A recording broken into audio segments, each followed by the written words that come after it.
Op is falsely accused by a female coworker for sexual harassment and loses his job. Gets video evidence proving otherwise and makes them pay after being told there's nothing they can do. Posted by you/legaltosu. I held a management position at a company. I asked a non-management employee of the opposite gender to step into another room to discuss her performance away from other employees. She was going through a divorce and had made a few mistakes, and while I didn't want to embarrass her, I did want to make sure the mistakes were addressed. She acknowledged it and thanked me. An hour later, I was escorted from my office by security and was informed by my boss that a sexual harassment complaint had been made and that proper protocol was to suspend me. I asked what the accusation was and was told, "We need to investigate. I can't disclose that." He assured me that it shouldn't take long and that if I wasn't guilty of anything, I'd be paid for the time out. I again asked what the accusation was and was told that since there was an ongoing investigation, I was not permitted to know, but if they had questions, I would be contacted. I wasn't happy, but knowing that I hadn't done anything wrong, I left the building.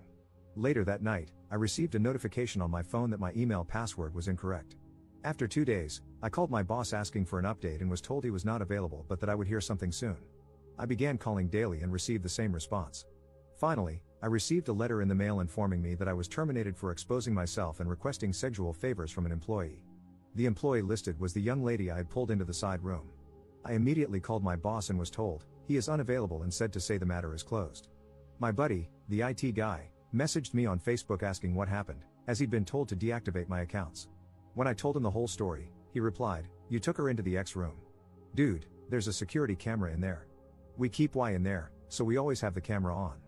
Sure enough, he pulled the footage, and there I was, holding a pile of papers, pointing to them, and keeping my pants on the whole time.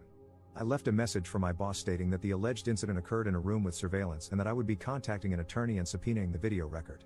I received a call back 15 minutes later asking me to please participate in a phone conference with him and HR. The conference went as expected. They didn't realize it had occurred in a room with surveillance. They have a zero-tolerance policy that they have to enforce. You can't be too careful in this day and age, and they regret that this didn't come to light sooner. They've already replaced me, and as it wouldn't be fair to terminate my replacement since she's done nothing wrong, they don't have a job to offer me back. However, as a gesture of goodwill, they're going to pay me through my suspension, change my file so it reads that I voluntarily resigned, and provide me with a good reference. I replied that this wasn't acceptable. They made a false accusation against me, withheld vital information that I could have easily refuted, refused to take my calls, and completely failed in their own investigation by not checking video footage that would have immediately exonerated me. They asked what I thought would be fair. I told them they could immediately terminate the employee who made the accusation and either give me my job back or pay me 1 year's salary in addition to what was offered. My boss said that he could not discuss another employee with me and that neither of those options was feasible. The only options I had were what he had already offered. I replied that the options I gave were the only way I wouldn't sue the company along with the employee. My boss replied that I signed an agreement when I was first hired stating that I would take all disputes through arbitration and that I waived my right to sue the company. I do not remember signing the agreement, and I have not seen it, but it apparently says that I will take all disputes to arbitration, I will bear the costs of arbitration, and that I will accept the decision in arbitration. He stated that I will not fare any better in arbitration than what he's already offered and that I'll be out the money to cover the arbitration. I feel like I'm being bullied here and don't think he would have scheduled a phone conference with such immediacy if he didn't think the company was vulnerable to a lawsuit. I'm waiting on a call back from a few employment attorneys. Do I have a case? Am I wrong to feel that this is unacceptable? Relevant comments. Commenter. Get a lawyer and have them subpoena that video before it gets lost. Ops response. I have the whole conference on tape. My boss admitted that the tape proves the accusation was unfounded and that, had they seen it earlier, they could have offered me my job back. Commenter 2. Yes, you can sue. You can sue the company or the woman who made the false allegations. Ops response. She's been ranting about fighting her husband for the house during the divorce. I wonder how pissed she's going to be when she has to fight me for it. I had sympathy for her because I knew she was going through a tough time, but after this? I fully intend to take her to court.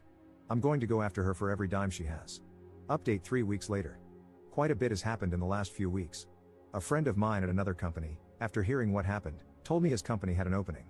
I applied, interviewed, and at the end, the manager asked me what I like to be called. 2 days later, I got a call saying they'd gone with another candidate.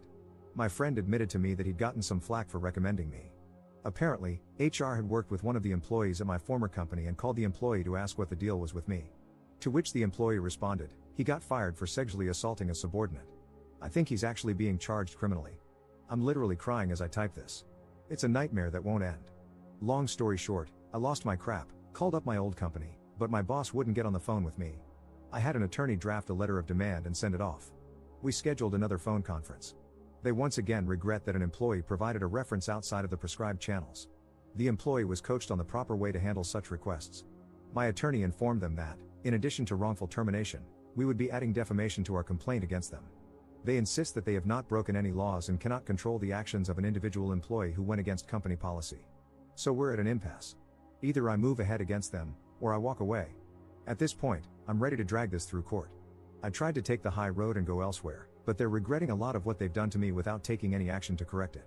Oh, I almost forgot. A few days after my last post, they sent me a packet of papers, standard non-disclosure notifications, COBRA, and a blank copy of the arbitration agreement for me to sign. Why a blank one, you ask? Well, it seems somebody screwed up.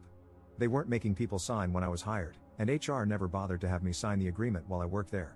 Of course, I have signed nothing they sent me, including that agreement. I considered allowing arbitration if they covered the costs and I had approval over who was selected, but my attorney has advised against that. I wish I had better news to report. Things aren't as hopeless as they first seemed, but they're not easily fixable either.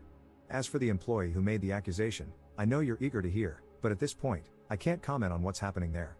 Thanks for all of the advice and support so far. I promise to update when everything resolves, if not sooner, as much as I can. Second update 1 year later.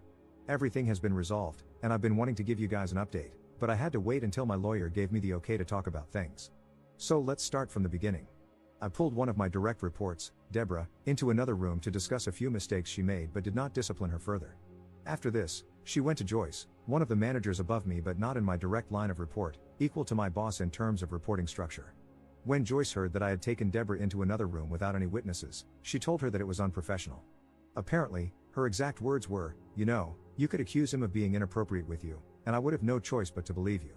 This was repeated several times, with a strong emphasis on no choice. Joyce then asked Deborah if I had been inappropriate with her, saying, "It will only happen again if you don't speak up now. If you do now, we can take action." Taking the not at all subtle hint from Joyce, Deborah accused me of exposing myself to her, and I was placed on leave pending an investigation. Joyce immediately sent out an email stating that nobody besides the secretary was to speak with me without an attorney present and told the IT guy, Paul, to deactivate my access. James, my boss, had a resume from Terry, an employee in Joyce's department, applying for my job before the close of business that day, and she was hired. Paul and I talked, and he provided me with video proving my innocence. The company continued to stonewall me and refused to talk to me. When they did, they attempted to push me into arbitration and to retroactively sign an arbitration agreement. I cut my losses, took another job, and was ready to move on. Sandy, an employee in Joyce's department, broke protocol, talked to HR at the new company, told them I had sexually assaulted a subordinate, and cost me the job. So that brings us up to date. My attorney and I launched a civil suit against the company and Deborah. Bet you're wondering how I know all of the above. Well, good old Joyce said she'd protect Deborah if she came forward. Unfortunately, that only extended to her job. So when she was named individually in this suit, corporate told her they would not be providing her an attorney. After realizing that she'd have to put her house up for collateral, she was all too willing to throw Joyce under the bus. Joyce went to Paul, the IT guy, who was one of her reports, and gave him a list of footage to be procedurally wiped as part of an archive clearout. He pointed out that the incident with me was on that list and part of an ongoing investigation. Joyce told him that it was no longer needed and to go ahead and wipe it. He refused, citing the fact that it would still be requested if the suit moved forward. She told him to pack his things as he was being terminated for insubordination. He called the company attorney and informed her of what had happened. The aftermath. Several things happened at once, so I'll try to keep them as chronological as I can. Deborah's attorney contacted mine, stating that, conditional on me dropping the suit, she would admit that she lied and explain what went on behind the scenes. Dana, the company attorney, got the call from my attorney with the details from Deborah shortly after she finished talking with Paul about his termination for refusing to destroy evidence. Deborah and Joyce were terminated for cause that day. Paul was told that his job was safe. My attorney received a call, and it was made clear that the company didn't want this to go any further and wanted to talk settlement. I won't go into all of the details, but what I can say, I was offered my job back with a very fair increase, I received back pay from the date of suspension, and a public apology was offered from the very top. Terry is now working in Joyce's old position. She's incredibly cool about things, and felt horrified when she found out what happened. James and I are good now, and he has personally apologized for not sticking up for me. This will likely be my final update. There is still some legal battle ongoing, but I can't go into that too much. Thank you for all your support and encouragement. You guys rock. Relevant comments. Commenter. So, the big question I have, what exactly is Joyce's beef with you that she took the first opportunity to take you out? Why did she go through all the easily verifiable channels to try and wreck your career? I mean, she tried to enlist not one, But two separate patsies in this. One of them knew about the whole situation and knew enough to immediately get legal involved, and another who would have to risk everything to try and prove a blatant lie. That just seems like poor planning for petty revenge to me. Why did she have a grudge? Ops response. My guess? Power. She's an ambitious person trying to get ahead in life. Terry and I were on equal levels management-wise. The only difference is that I have more direct reports, whereas she was basically an assistant manager to Joyce, handling the department by herself when Joyce was out. So, Joyce saw an opportunity to place a surrogate in another management position and gain a foothold in my area. Commenter 2. Did James remain fired too, or did he get his job back? Ops response. James was never fired. He did express his uneasiness to his superiors but was told that Joyce had handled the investigation properly and that he was not to speak with me without Dana present. I understand why he did what he did, and while things will never be the same between us, I can work with him without any animosity. Commenter 3. Please tell me that Sandy was fired for cause as well. Ops response. Sandy kept her job. I don't have any bitterness toward her, and I don't know that I would have done differently if a friend had called me, other than that I probably wouldn't have spread an unfounded rumor. Commenter 4. I imagine poor Dana getting 3 phone calls in a row. 1. An employee saying, so, it turns out I made up a sexual harassment claim that got that guy fired because my boss wanted to put her flunky in his job. LOL, whoops. 2. An employee saying, hey, so, someone who is being sued by a former employee just fired me because I wouldn't erase evidence. What do I do? 3. A call from ops lawyer saying, hey Dana, you got your checkbook handy? Poor Dana. Someone buy her a pint of whiskey. Ops response. I don't know this officially, but it's gotten back to me from a few people that after my attorney called, Dana walked into our CEO's office and said, you need to either settle or get outside counsel because there is not a chance in hell I'm walking into a courtroom to defend this effing nightmare. Additional info from Op regarding his future at this company. Believe me, I'm not planning on staying here. However, without giving too much away, this is a very tight-knit industry. People talk, and I was pretty much scorched earth.